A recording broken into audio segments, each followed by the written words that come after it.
Assalamualaikum warahmatullahi wabarakatuh dan selamat malam para sobat Sinonggi. Kembali lagi dalam podcast kita Sinonggi, siaran obrolan meteorologi, klimatologi dan geofisika Kendari bersama saya sebagai host Rizka Ernestari pada malam hari ini. Dan pada malam hari ini dalam podcast kita kedatangan tamu yang sangat spesial. Kenapa spesial? Karena tamu kita ini adalah tamu dari luar BMKG. Kan kemarin-kemarin tamunya selalu dari dalam BMKG nih. Dan ini spesial banget karena dari luar BMKG, yaitu dari RER. Dan oke, langsung saja di samping kita sudah ada dua narasumber, yaitu Bapak Tarlan Subarno dan Bapak Imanda Pradana, Pak. Dari RER, bener bacanya RER gitu ya, Pak ya? Betul. Gimana Pak kabarnya, Pak? Alhamdulillah baik, cuma sedikit lelah saja sih. Oh iya. Apa kesibukannya? Sibuk nyari kesibukan. Oh, sibuk. Untuk RER sendiri ada beberapa kegiatan apa sih Pak akhir-akhir ini? Kalau belakangan ini sih kita bukan hanya belakangan ini sih ya. Iya. Fokusnya kita kan mendampingi, memberikan pendampingan kepada mitra-mitra kita di daerah, di provinsi dan juga di kabupaten. Jadi kalau ditanya kesibukannya apa, ya itulah kesibukan kami. Bagaimana kita merancang kegiatan, kita memastikan kegiatan yang kita sudah rancang itu dijalankan dengan baik, dan kita berikan dukungan kepada mitra-mitra kita. Itu kegiatannya berarti di Sulawesi Tenggara atau di seluruh Indonesia begitu Pak? Mungkin masing-masing. Iya. Oke. Cocok Pak jawab. Iman atau Pak Manda? Siap. Ini bangga juga ya, jadi Iya. pertama kali luar BMKG. Iya. Jauh-jauh dari Jakarta. Begini, aktivitas kami itu sebenarnya erat dengan konservasi sumber daya pesisir. Gitu. Jadi kami sebagai organisasi itu aktif mendampingi kelompok masyarakat dan juga mitra-mitra dari pemerintah. Jadi kami bekerja dengan pemerintah dalam hal ini Provinsi Sulawesi Tenggara dan juga dengan kelompok masyarakat itu sendiri gitu. Jadi kami istilahnya sebagai jembatan ya. Kami sebagai jembatan pemerintah sama masyarakat agar masyarakat bisa mengelola sumber daya pesisirnya dengan lebih baik. Ya. Intinya sih seperti itu. Kalau lokasi kerjanya selain Sulawesi Tenggara sedang dimulai juga di Sulawesi Utara. Iya. Ya, sama di Papua juga ada. Papua Barat ya. Papua Barat. Oh, berarti seluruh intinya di Indonesia sini. ya berarti ya? Ya, amin aja. Iya, Kita kayak aminkan seluruh aja Indonesia seluruh kayaknya, Indonesia. Tapi yang pertama di Sultra. Oh, pertama kali berarti Ini spesial kita berarti. inisiasi inisiatif ini di Sultra. Program PAP yang sedang kita jalankan sekarang namanya PAP ya, pengelolaan akses area perikanan. Nah itu inisiasi awalnya memang di Sultra, yang sedang berjalan sekarang ini di Sultra. Berarti Sultra cukup spesial juga ya ini. Sangat spesial. Sangat spesial. Ibarat Sinonggi sangat spesial. Sinonggi ya. Makanan khas dari Sulawesi Tenggara. Iya, benar. Ini mirip yang di Papua itu kan ya? Kalau di Papeda Papua itu? Papeda. Papeda. Iya. Sama aja tuh? Hampir Oh, sama sama ya. ya. Kalau sejarah bekerja sama dengan BMKG ini apa sih? Terutama Stamar Kendari nih, Stasiun Meteorologi Maritim Kendari. Oke, aku ya. Iya. Jadi RER itu dulu kami kan bekerja sama aktif dengan tadi ya Provinsi Sulawesi Tenggara.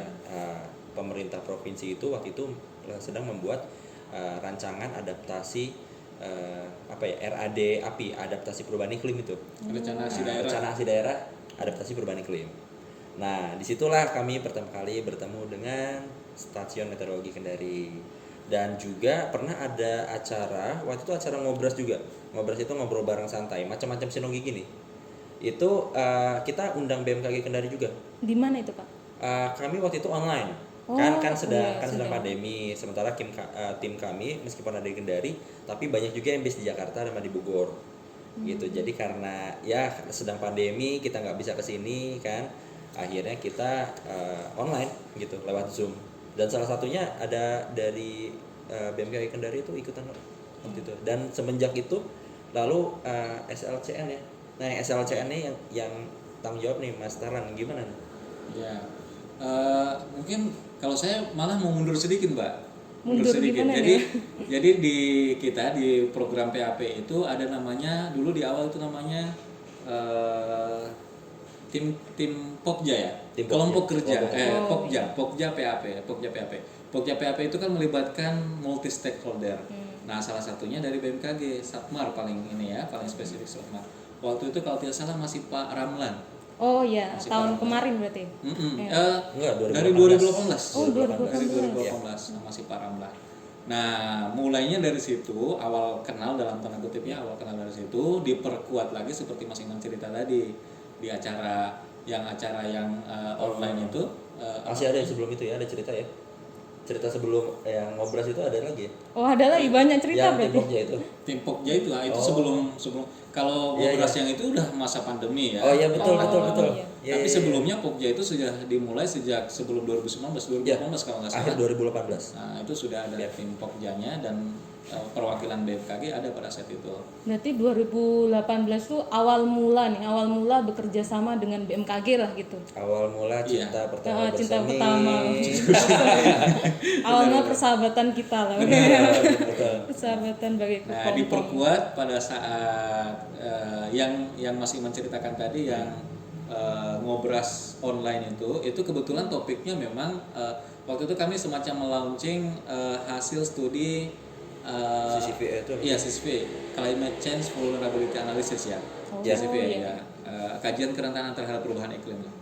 Nah, yang paling relevan kan BMKG pada saat itu. Iya, benar. Jadi BMKG menjadi salah satu tamu spesial. lah ya, tamu spesial pada saat di acara itu.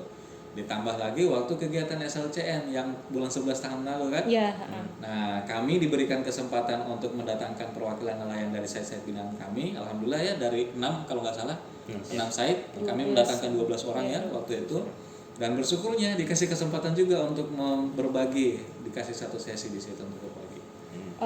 Selain Stamar Kendari ini untuk dari klimatologi juga bekerja sama juga nggak sih? Atau cuma secara Stamar Kendari? spesifik saya kurang paham kayaknya, kurang Kita ingat kurang tahu kayaknya. deh. Stasiun meteorologi, stasiun klimatologi gitu. Waktu itu hanya Stamar Kendari saja sih Oh, kami. hanya stasiun. Kalau misalkan memang ada lagi, nah boleh juga nanti kalau ada acara yang mendatang kita libatkan juga. Kan biasanya kalau perubahan iklim gitu, Iya, iklim kan iya. biasanya lebih ke klimatologinya Iya, gitu. Iya. Waktu itu kami dapat kontaknya dari kenalan itu ya di Stamar Kendari ini. Oh, Jadi ya sudah, kenapa enggak kan gitu. ya bagus. Mungkin karena awalnya kita kan bergerak di kelautan ya, kelautan perikanan. Yang paling relevan kan mungkin stasiun meteorologi maritim gitu ya. Ya. Nah, mungkin sih bisa lebih luas jadinya ke depannya kan kalau kita berbicara perubahan iklim bukan hanya meteorologi maritim lagi berarti ya. Lebih ke klimatologi biasanya kalau iklim kan. Klimatologinya. Terus digabung dengan kelautannya maritimnya gitu. Iya, Lebih iya. bagus. Ya sebagai gambaran yang kami lakukan untuk apa tadi ya CCVA itu kolaborasi antara kami yang punya program PAP itu menjadi salah satu bagian dari program PAP itu ya, Yep. dengan mitra pemerintah di kabupaten dan tentunya dengan masyarakat sebagai sumber utama informasi itu Tapi hanya nelayan aja ya Pak yang berpartisipasi dalam acara. kalau berpartisipasi acara jadi kan itu panjang Mbak Oh, prosesnya. panjang, ya. Yang acara tahun lalu itu udah launching hasilnya tapi proses untuk mendapatkan informasinya sejak Itu 2019 awal kalau nggak salah ya. ya. Sejak 2019 awal kurang lebih kita 2 tahun, hampir 2 tahun lah untuk mengumpulkan semua informasi baru kita lakukan analisis dan kita launching hasilnya. Dan seperti Mas Iman bilang tadi, hasil yang kita hasil kajian kita itu kita jadikan bagian dari rekomendasi untuk penyusunan rencana aksi daerah terhadap adaptasi perubahan iklim. Tuh. Terus nih Pak, untuk agenda ke depan nih, ada nggak sih agenda dengan BMKG? Secara spesifik ya. Ya, secara spesifik nih. Kalau spesifik itu kita masih coba explore kira-kira apa sih yang bisa yang bisa kita kolaborasikan gitu kan ya. Tapi sambil pelan-pelan kita berjalan. Kan kalau nggak salah kami itu akan ada training lagi nih. Jadi kami itu bukan hanya mentraining partner gitu ya, mitra di pemerintah, tapi juga di kelompok masyarakat itu sendiri.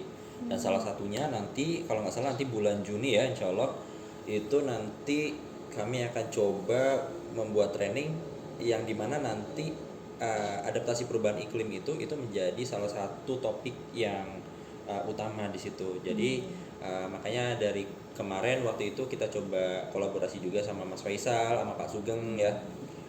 Itu bagaimana sih kita bisa meramu sesi yang sederhana ya, yang bisa dimengerti oleh masyarakat Ya. gitu loh. Kadang-kadang kalau kita yang namanya orang teoritis ya. Terlalu teoritis selalu dicoba untuk ke masyarakat itu, masyarakat jadi bingung sendiri gitu. Iya, Jadi biasanya gitu. ada gap kan, ada jarak gitu. Nah, kami yang memang apa ya, bukan expertise juga ya, tapi sudah banyak berpengalaman di training dengan masyarakat, sudah tahu karakteristik masyarakat seperti apa. Nah, kita coba masuk bagaimana sih masyarakat itu supaya bisa mengerti tentang perubahan iklim dan iklim itu sendiri. Kadang-kadang mereka nggak ngerti ya. Mereka kadang-kadang wah kenapa cuaca jadi cepat ini ya, misalnya gelombang besar tiba-tiba ketika iya, mereka benar. melaut Iya. ya kan, banyak yang seperti Iya, itu tanpa mereka mengerti teorinya itu seperti apa. Nah, nanti di training nanti dengan Stamar Kendari itu nanti kita coba meramu bagaimana sih istilahnya, intinya agar masyarakat mengerti loh teori sederhana lah dari kenapa ada gelombang besar, kenapa cuaca bisa tiba-tiba terjadi, macam-macam. Kapan nih Pak? Kapan kira-kira nih? Insya Allah nih, Iya, insya Allah. insya Allah bulan Juni ya, yang pasti bulan Ramadan ya. Oh iya, berarti Juni. Repot nanti. Untuk SLCM Sekolah Lapang Nelayan itu Iya. Rare ikut lagi berarti tahun ini Pak? Kita diminta Kalau ada kesempatan ikut, why not? Ya. Dengan senang hati kita ikut. Itu kan diikutkan lagi. Yang masih mencerita itu, yang kegiatannya memang inisiasi dari kami, dari Daerah, daerah, yang kami akan berikan kepada kelompok di site binaan kami. Kegiatan besarnya itu adalah training pengembangan kapasitas kelompok-kelompok PAP di site-site PAP. Nah, seperti Mas Iman bilang tadi, di dalam materinya itu salah satunya adalah tentang ini. Ya paling tidak cuaca kalau nggak salah ya. Iya, Materinya pasti. tentang cuaca. mengerti tentang cuaca dan bagaimana mengakses informasi. Mengakses informasi intinya Oh, itu. iya, itu paling informasi ya. tentang cuaca itu lah. Saya dengar ini lokasinya di Bau-Bau sama Kendari. Kenapa Pak memilih lokasi Bau-Bau gitu Pak? Kenapa Tiga bukan sebenarnya, Pak. Tiga sebenarnya. Konawe Utara, Iya. Konawe Selatan gitu? Kenapa harus Bau-Bau gitu? Oke, saya dulu Man ya. Ya, boleh. Pertama begini, saya ceritakan dulu dari site di mana kami bekerja ya. Iya. Dari 17 kabupaten kota kalau nggak salah ya di Iya, Sumatera 17. ini. Nah, kami bekerja di 11 Mbak. Nah, di 11 itu Konawe Utara, Konawe Selatan, Konawe Kepulauan, kemudian Buton, Buton Utara, Buton Selatan, Buton Tengah, Wakatobi, apalagi yang kurang nih? Bombana? Bombana, Muna dan Muna Barat. Nah, 11 itu ya hampir Hampir seluruh, semua itu. secara geografis hampir seluruh ini Sultra ya. ya. Gitu. Nah, karena yang akan kita training ini lumayan banyak orang, gitu ya, lumayan banyak orang, jadi kita mempertimbangkan segala halnya, termasuk ketersediaan fasilitas dalam melakukan training, termasuk ya fasilitasnya penginapan segala macam gitu ya. Nah, dengan geografis yang jauh-jauh itu, kalau kita kumpulkan di Kendari semuanya, itu tantangannya lumayan berat, gitu ya, mulai dari biaya dan segala macamnya. Jadi dengan pertimbangan ketersediaan fasilitas di semua tempat di Sultra ini, yang paling mohon maaf ya, Iya. sedikit maju kan Kendari dan Bau-Bau, Iya, benar. gitu ya. Nah, mungkin ditambah dengan Muna lumayan Raha gitu ya. Nah, kalau kita mau bikin, saya orang Owo nih, saya asli Konkep nih. Oh. Kalau kita mau bikin di Konkep itu tantangannya luar biasa, fasilitas sangat terbatas dan macam-macam lah. Gitu. Jadi tanpa tanpa mengecilkan Ya. lokasi-lokasi yang Lokasi lain, ini kami bikinnya jadinya per klaster gitu ya. Kita sebutnya 3 klaster, Bau-Bau, Muna dan Kendari, dengan pertimbangan utamanya tadi aksesnya ke sana, Akses juga. ketersediaan fasilitas, Dan juga karena lagi pandemi kan. lagi pandemi juga. Kita Tadinya itu idenya kita mau mengumpulkan semuanya di satu tempat malah. tapi nggak bisa. Tapi nggak bisa. Keterbatasan jumlah orang yang bisa dikumpulkan kan. Ya. Berarti nanti pesertanya hanya dari Bau-Bau atau Dari semuanya? 11 Seluruh- kabupatennya dari tadi 11 disebutkan. semua. Nah, jadi dikumpulkan di 3 klaster itu. Tergantung jaraknya, yang mana yang dekat ke Bau-Bau itu yang datang ke Bau-Bau. Oh, Nah, gitu ya. tambahan satu lagi biar Iya. yang lain nggak berkecil hati kalau nonton, maaf Iya. ya. Karena kita kemungkinan besar akan kombinasi dengan online juga, kemungkinan besar ya. Ya, Ini juga masih masih dirancang. didiskusikan. Nah, jadi 3 tempat ini sejauh ini yang paling mendukung secara kalau kita mau kombinasi secara online gitu ya, infrastrukturnya untuk online. Paling tidak Bau-Bau sama Kendari lah. Gitu. terakhir nih, pertanyaan terakhir nih sebenarnya. Kok cepet banget mbak? Udah cepet banget. Pengen ditanya banyak, sebenarnya banyak pertanyaan nih. Nanti masnya capek lah. Yang agak off juga nggak apa-apa kan? Oh beneran nih. Cuma masih ada ya masih beririsan lah sama topiknya, nggak apa-apa. Oh nggak apa-apa nih. Gak apa-apa. Sebenarnya nyantai aja. kepo banyak banget ini sebenarnya Silakan, masalah Mbak. rare. Kepo Rare itu itu baik. sebenarnya kepanjangan apa sih Pak? Ini dari saya ini ya yang kepo. Rare itu. Rare itu RARE. RARE. Ya tadinya itu Rare Animal Relief Effort. Itu tadinya. Jadi tadi. kami itu dari tahun 1970-an ya. Itu berevolusi dari yang tadinya itu kan sekarang kami bekerja di ini ya pesisir ya. Untuk Indonesia, Untuk Indonesia, kebetulan ya. programnya program ini Fish Forever. Fish yang Forever, sedang ya. dikerjakan di Indonesia sekarang. Apa itu Fish Forever nanti, Mbak? Oh ya, panjang kayaknya nih ceritanya. Ini jadi buka kulit kacang ada banyak lagi kulitnya nih ke dalam. Jadi tadi di mana, Mbak? Lupa saya. Panjangan dari rare. Dari Rare. Iya. Rare Awalnya itu itu. awalnya Rare Animal Relief Effort. Sampai akhirnya kami itu kepada hanya Rare saja ya. Ya. Rare Nggak ada saja. kepanjangan lagi. Nggak ada dari kepanjangan belakang. apapun. Sudah jadi nama rare saja. Tidak seperti yang lain, ya kan? Yang ada Iya sih, kepanjangannya. ya. Nah, kita nggak ada biar unik. Oh, Jadi rare awalnya aja. itu, Salah awalnya satunya. ada kepanjangannya. Tadinya ada. Nah, sekarang udah rare aja. Ya. Udah rare aja. Karena kami juga, iya sebenarnya nggak ke animal juga ya, karena kan ke lingkungan secara artian keseluruhan ya. Tapi sebenarnya yang dibahas itu hanya perubahan iklim aja, maksudnya lebih membahas ke perubahan iklim aja atau sebenarnya secara keseluruhan tuh rare nggak hanya membahas ke perubahan iklim sebenarnya gitu. Enggak. Itu tadi yang sempat disebut ya. Kan sebenarnya kalau base-nya rare itu kan ya kami organisasi asing sebenarnya ya. Base-nya di Arlington sana. Arlington di US. Nah, ada beberapa negara tempatnya bekerja termasuk di Indonesia. Nah, dari beberapa negara itu programnya juga beda-beda sebenarnya. Kami kebetulan di Indonesia itu namanya Fish Forever programnya. Tentang ya ikan selamanya gitu ya. Ikan selamanya. Tapi selain di Indonesia ada juga program namanya Land for Life ya. Land for Life. Land for Life. Ya. Kemudian ada Make It Personal. Make it personal. Ada apa lagi tuh? Lupa saya. Yang 3 besar itu. Tiga besar Ya, itu. itu tiga Tiga besar itu. Nah, Make It Personal itu bisa dibilang semacam spesifik ke perubahan Perubahan iklim. iklim, ya. Cuma dari semua program itu memang tidak lepas dari perubahan iklimnya, termasuk Fish Forever. Fish Forever karena kita Fish Forever itu apa ya, garis besarnya adalah berbicara bagaimana kita mengelola sumber daya ikan kita supaya bisa dinikmati selamanya, forevernya itu Iya. ya, bisa dinikmati selamanya, dan itu kan tidak terlepas juga dari perubahan iklim. Jadi perubahan iklim itu menjadi satu bagian di dalam itu, di dalam program Fish Forever. Jadi intinya ikan, bagaimana ikan itu bisa dikonsumsi selamanya Betul, gitu intinya. betul. Sederhananya gitu. Ya, sederhana. Walaupun pada saat melakukan programnya nggak sesederhana itu. Pasti perlu Dan waktu. juga mungkin bagaimana ikan itu tetap ada dan masyarakat bisa resilient, nah dan lebih tangguh, ya kan?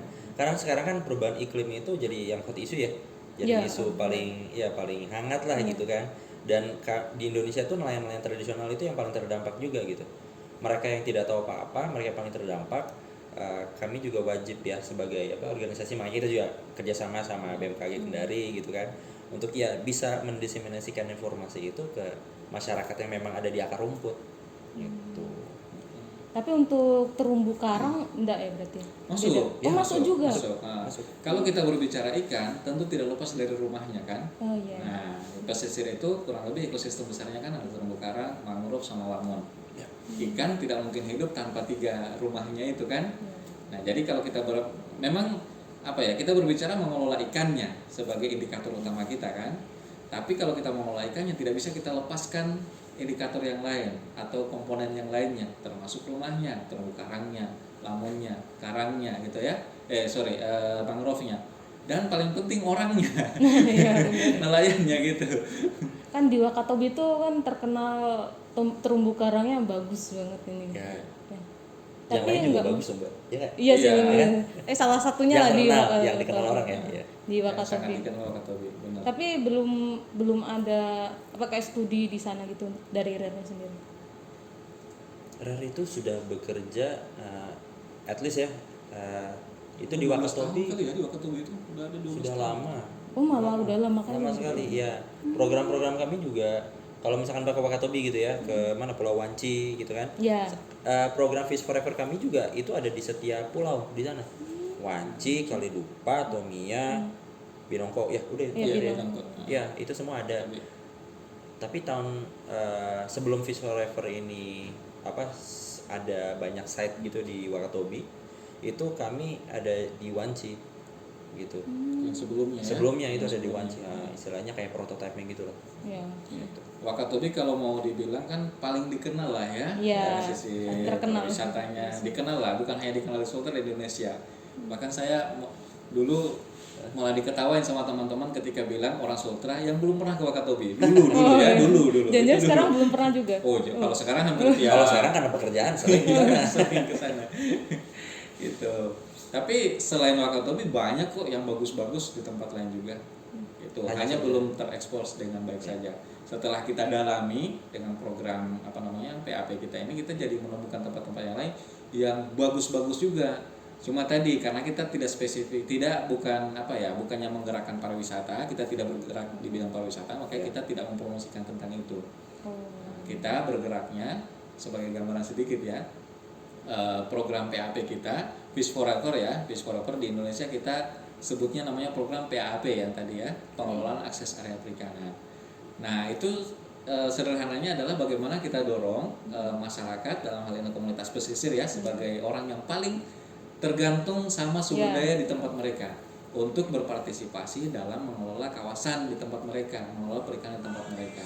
Partisipasi dari masyarakat pesisir yang kita dorong nih.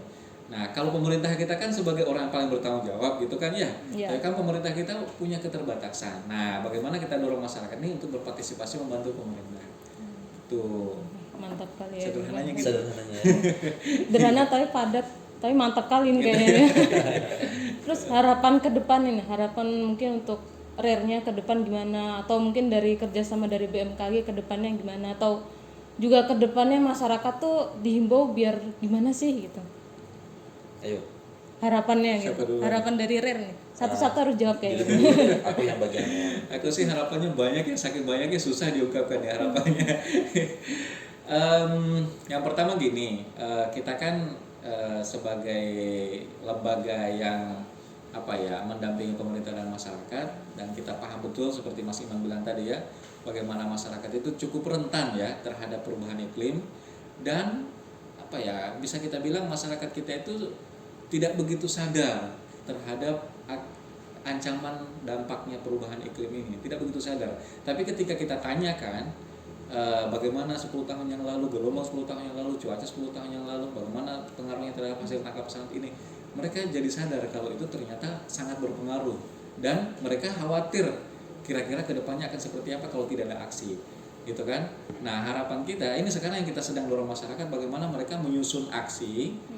Mereka akan punya rencana pengelolaan akses area perikanan, di dalamnya itu, di dalam rencana pengelolaannya itu ada rencana aksinya, bagaimana beradaptasi terhadap perubahan iklim. Nah, harapan kita terhadap BMKG bagaimana kita disupport. Gitu. Kita kan bukan orang yang bergerak spesifik terhadap perubahan iklimnya, terhadap cuaca segala macam itu, tapi kita kita concern ke situ juga. Jadi kalau kami disupport tentu dengan sangat senang hati. Saling mensupport lah. Saling mensupport ya. Iya gitu. Kalau dari Mas Iman dan udah direbut duluan nih dulu.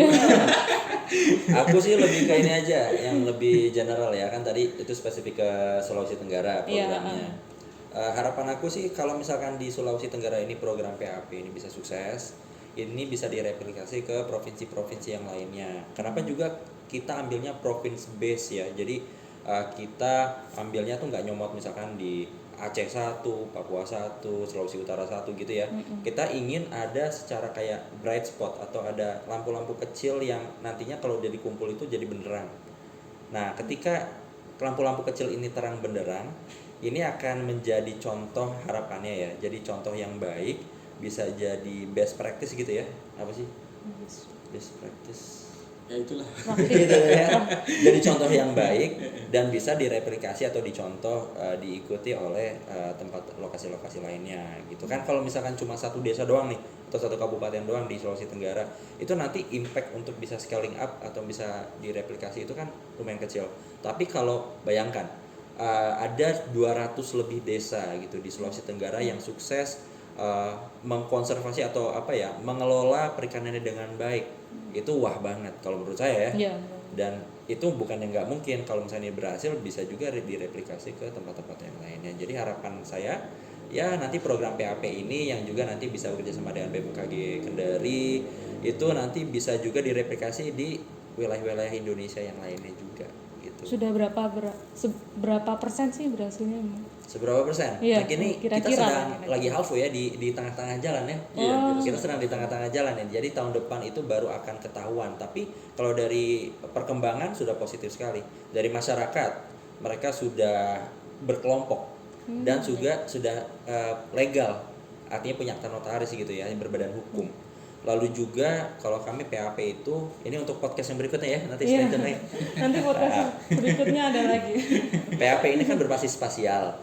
Iya. Nah, area PAP ini sudah disepakati oleh masyarakat juga. Tinggal nanti diusulkan ke provinsi gitu. Dan provinsi juga sudah ini loh, sudah menyetujui dengan program PAP ini. Mulai Sudah ada dari pergubnya, sudah ada pergub ya? dimasukkan dalam pasal di peraturan daerah tentang rencana zonasi Ya. Dari provinsi. Dari provinsi. provinsi.